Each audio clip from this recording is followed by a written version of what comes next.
जब लहमा पिचकारी नासे के छोड़े रोज साया और साड़ी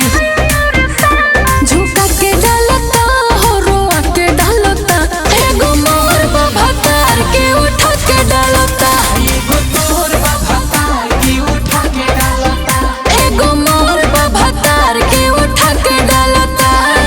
तोर बाबा तार के उठा के डालता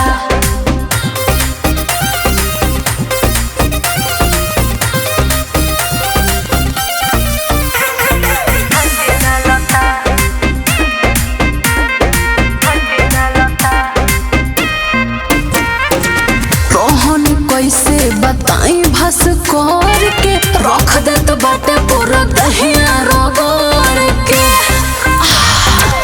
रोहन कैसे बताई भस कर